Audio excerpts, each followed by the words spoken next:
Hey, yeah, I wanna talk about this cinematic masterpiece again. Uh, I could watch House on Haunted Hill at any time, all the time, and it's been that way since I was like 10 years old, you know. It's the most fun I've ever had with a horror film, and I've gone on this channel. I think I've covered every Dark Castle film. If I haven't covered every one, I've covered 90% of them because they fascinate me. Uh, in 1999, this was when the postmodern wave of horror films was kind of slowing down, petering out in a way. Uh, let's say that Scream changed the entire world, and films like Urban Legend and Scream 2 and The Faculty and Cherry Falls, Disturbing Behavior, these would follow in its path, right? And that's just to name a few. Final Destination, I think, was the proverbial nail in the coffin, which would come out a year after House on Haunted Hill. But I think horror knew that it was going to have to make some changes. And I believe that two options presented themselves. The first was Dark Castle.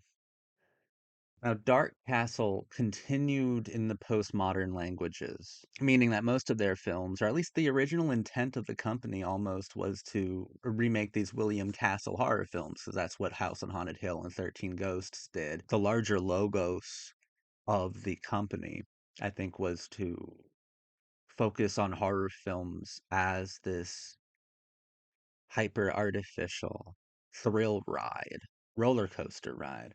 I love that House on Haunted Hill opens up by Jeffrey Rush giving an incredible performance as Stephen Price. Um, he's kind of doing a dissection for you. It's quite like the opening of the film itself is all of these doctors and like Jeffrey Combs playing Dr. Vaniket and these nurses, the mental hospital staff getting sliced and diced and cut open and dissected by the patients. The the inmates are running the asylum, right? But they're being dissected. And that's a pretty good indicator of what this film is. It's kind of a dissection.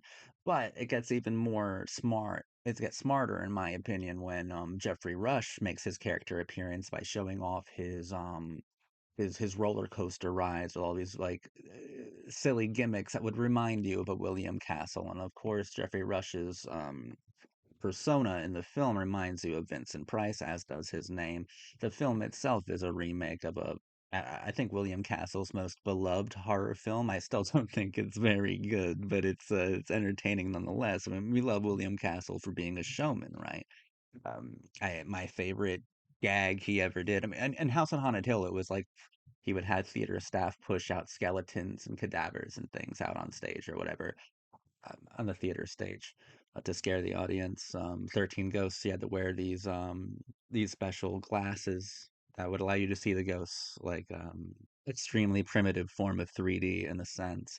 But my favorite gag he ever did was Mr. Sardonicus, where you'd come to a point you'd have to decide how Mr. Sardonicus ended, and one was a bad ending and one was a good ending.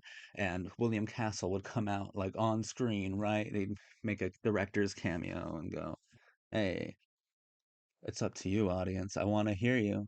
You decide you want to see the good ending or the bad ending."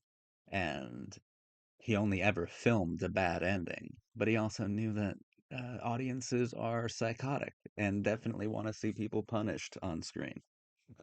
So every time it would always be the bad ending. The good ending was never filmed. That's my favorite gimmick. And of course, these roller coaster rides remind you of it. Remind you of that kind of showmanship, that kind of the artistry of gimmickry and mediocrity. I kind of love that. But it's hyper intelligent because it's also dissecting the film. Um, that part where Stephen Price is showing James Marsters and Lisa Loeb. Um, the free fall and the roller coaster, which were filmed down the street here at Universal Studios Island of Adventure. That's the Hulk roller coaster. I've been on that a million times. But when he's doing that, he's actually cutting open the film and showing you its anatomy, like the very specific postmodern rules that the film is going to be following, which is cinema logic trumps all other forms of logic. Whatever works for the scene itself is now the new dictator, the new watchword of logic in the film. The film itself is a roller coaster, but it's very aware that it's being a roller coaster. And I think that in 1999, an extremely like pop horror film, um, kind of tethering itself so intimately to artificiality, to the idea of being a thrill ride was a radical move since the Kevin Williamson school of thought dominated television and teen and horror films. And Kevin Williamson, I love him to death. Genius, absolute genius. But his films were incredibly self aware. They were satirical. They were deconstructionist. They were sincerely, unequivocally postmodern. They were nearly anti horror in their explorations, in their dialogue, in their studies.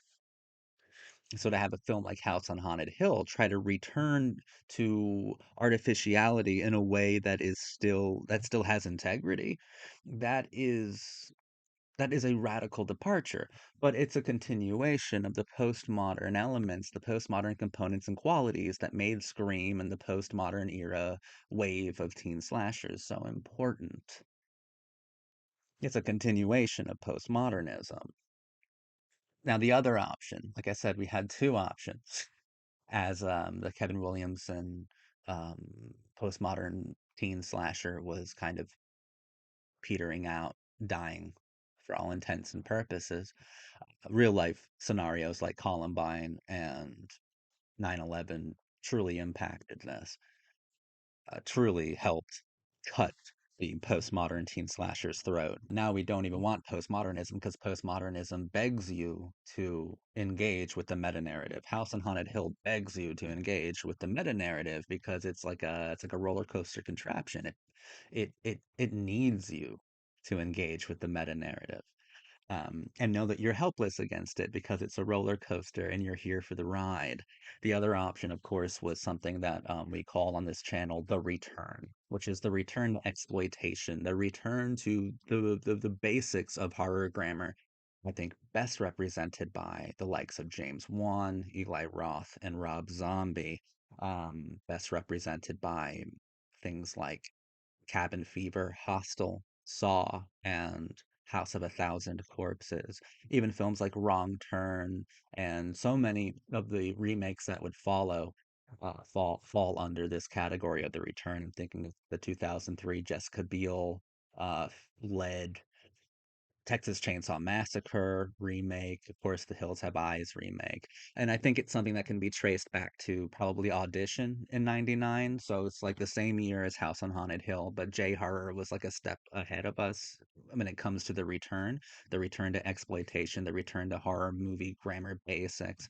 Audition, I think Takashi Miike could probably be credited with um, being the progenitor of the return. Now, those are two different options. And the return, while I do like a lot of movies there, it is vehemently anti-postmodern. It has no use for meta narratives. It has no use for the society of the spectacle. And I think it's like a huge step back philosophically, a huge step back thematically when it comes to sorry, Charlie, when it comes to film grammar and like the exciting places that we were heading towards ramping up to all through the 90s, right? So the 90s was such an interesting decade, and it feels like we were about to really blast off into some truly unknown territory, but then uh, some real life tragedies happened, like the ones I've mentioned previously, that kind of sent horror for a loop, that kind of sent the entire world into shock mode, right? And into some very traumatic places that we still haven't recovered from. And I thought Dark Castle were doing some fascinating work with House on Haunted Hill, 13 Ghosts, Ghost Ship, House of Wax. And those four films are kind of like four of my go-tos, four of my favorites. And and Dark Castle, of course, was aesthetically um, inspired for sure by new metal, by the likes of Marilyn Manson, Korn, and Mudvayne, uh, by this very particular um, movement within pop music, within rock music, and I think the aesthetic is beautiful, especially in House on Haunted Hill. It has those like music video, like fast, you know what I'm talking about. I know exactly what I'm talking about. Um, so we had one option being The Return, represented by Saw, and we had New Horror, represented by House on Haunted Hill, NU Horror, represented by House on Haunted Hill. Those are our two options.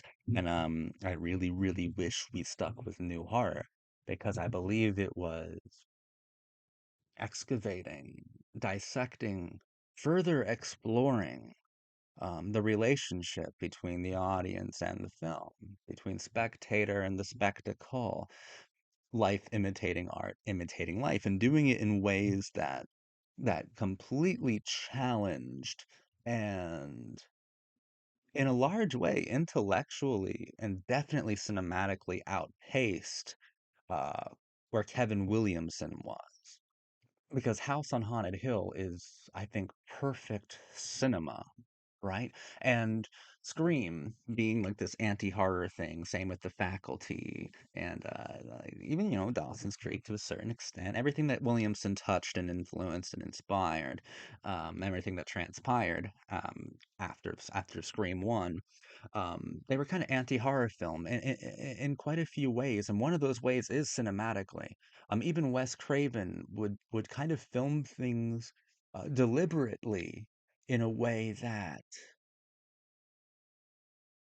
undermines the genre's like built-in tropes, built-in mechanisms. And I mean, I think we really need to say words like mechanism, like contraption, because House on Haunted Hill is reminding us that cinema, especially genre filmmaking and especially horror filmmaking, is all about the thrill ride, all about this roller coaster. And it's all about artificiality. So you can't have these characters bemoaning uh, artificiality when or like authenticity, wanting more sincerity when they're actually within the most artificial situation ever. Now, of course, a Scream film would say something more along the lines of, you know, we do things in real life because of their cinematic expectations. We life imitating art, imitating life. It's impossible to tell the difference, and everyone's life will eventually be some kind of ultra violent cartoon. So, like Scream had its own aims and its own goals. And I think that Dark Castle, House on Haunted Hill, 13 Ghosts, Ghost Ship, and House of Wax in particular embraced the cartoon. And I think that's what makes them like more horrific. Scream, you can write a book about. You can write a book about the philosophy of Scream 1, 2, and 4. You can write a philosophy on those. Write a book of philosophy on those. You can write a whole treatise about the importance of I Know What You Did Last Summer. Um, House on Haunted Hill, you can't, but that's kind of the point, right? That's the point of film, of cinema. House on Haunted Hill is beautiful horror film because it is completely embracing the horror aspect so much so that it's psychotic. Like I said, it has this roller coaster mentality, this thrill ride logic, where logic is isolated, is contained within scenes. What's logical for one scene will not follow in the next, and yet there is still this artificial track that you can follow, and you never feel like the film is contradicting its psychology, its rule book, right? And of course, Scream was a film that was obsessed with defining rules and then breaking them. House on Haunted Hill breaks its own rules every single scene, at every single turn or corkscrew or loop-de-loop. At every single chance it gets, every opportunity, it breaks its own rules established by the scene previously, but you don't find that contradictory because cinema is contradiction personified, is artificiality made legendary, is superficiality um, given projection. And what's the point of projection? We watch these items and then they're projected into our own life, or we project our own fears onto these characters. In fact, the darkness, the most evil Lovecraftian part, um, monster of the whole film, looks like a Rorschach test. We look into it and we see our own fears. The darkness, the big bad of House on Haunted Hill is a mirror.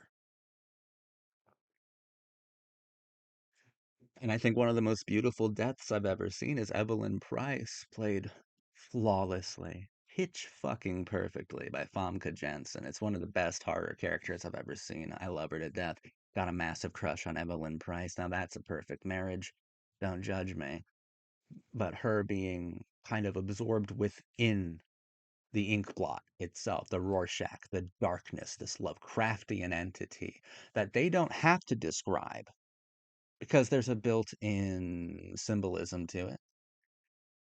And what's that built-in symbolism? It's what you're projecting onto it. All we really get is Pritchett just saying, "Oh, just wait for the darkness. You'll love that shit." That's all we really get about this entity, right? This massive, unending, infinite, I don't know, Lovecraftian, um, giant Rorschach test that wants to eat you. It wants to chew you up and then project your essence, your personality out to others. I mean, that's what the horror genre is. Horror is something that only exists because of the fears of its own audience. Horror doesn't give people new fears. Horror exploits fears that already exist within culture. You project your fear onto the horror film, onto cinema itself, and it makes this darkness stronger, larger, more immense, and intense. And when the darkness eats people like Pritchett, you get the neuroses of the audience. When it eats people like Stephen, you get the kind of the genius of the audience. When it eats people like Evelyn, you get that sensuality, you get the attractions, the eroticisms. Um, you get what turns the audience on when you devour Evelyn Price. And it just keeps going and keeps moving. I think that House on Haunted Hill is a brilliant postmodern film, and I think it's brilliant because it is so completely, I think, I actually do think it is one of the most psychotic films ever made because it embraces the cartoonish dread that has become the human condition in the years since. I would describe my life and the life of others, especially cinephiles, especially people who devour media, which is literally everybody. Uh, our life is about cartoonish dread, and House on Haunted Hill just accepts it. I mean, my own life probably changes logic within every conversation that I have, and yet it doesn't feel contradictory. I think that House on Haunted Hill made just as many premonitions, predictions. I think House on Haunted Hill was just as right about where culture was going as Scream was in 96. But I think that House on Haunted Hill is still relevant, still ultra relevant, but people just don't give it enough time because it's not this like elevated horror thing. It's not talking about extremely intense trauma or it just got a bad reputation, as do most of the Dark Castle efforts. And I think most of these Dark Castle efforts were kind of coordinated uh, to express uh, true postmodernism within the genre. Susan Downey, who ran Dark Castle for quite a long time, I think is an absolute genius. Absolute genius. Uh, Puts her husband's work to shame. I think Susan Downey did some incredible postmodern work. Sorry for that cheap dig at Robert. I think he's great, but I've never heard Susan Downey brought up in a conversation, and I think she is one of the finest and most sophisticated postmodern architects that we have within popular media, and no one really recognizes her as such. Like, look at Gothica. Gothica is a masterpiece. Gothica is unbelievably great.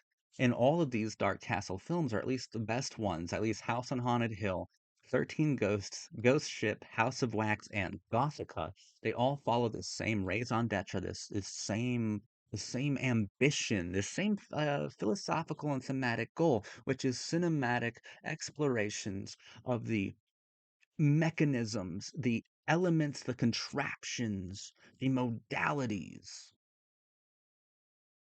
the architecture of terror. And I think it's so brilliant, and I think it's just so postmodern and wonderful. And I love having it behind me in every one of my videos because I think it is just that raw, that important, that beautifully designed. I think the film is extraordinary would be cutting it short. I love it more than I love most things in life. Uh, and Ali Larter was so cute, right? She was hot. Ali Larter was fucking so hot. And of course, Chris Kattan. That's one of my favorite performances in a horror movie, and I can't really explain why. He just makes the most out of every line, and I think there's a lot of complexity to his performance as Pritchett. I think he's wonderful in the film. Jeffrey Rush and Famke Janssen, they steal the show, deservedly so. Unbelievable characters that I love so much. Tay Diggs is wonderful. I love Tay Diggs. Such a likable, such a charming personality. You know, just put him on screen and suddenly things become a little bit more warm and sensitive. I like the guy a lot. And Bridget Wilson looked like she was having a ball, a blast, and she has such a beautiful death too, where she has that camera and she keeps raising it over the operating table, and through the screen, she is seeing, you know, Jeffrey Combs playing Dr. Banniket and his aides, his nurses, just cruelly torturing or dissecting, uh, operating cruelly on a patient, and she only sees it when she puts the camera over it. And of course, that's saying quite a bit too about the postmodern dimensions of horror. It doesn't exist if you're not there to make it happen, if you're not there to frame it. The audience designs what they're afraid of. Films do not do that.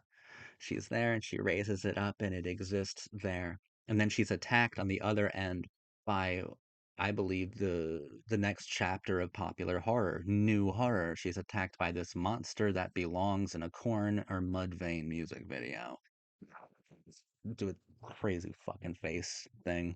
And of course, Bridget Wilson is a great screamer. I love Bridget Wilson actually. Pretty underrated, undervalued as a piece of 90s iconography. A wonderful actor. God, Ali Larter was so hot, dude.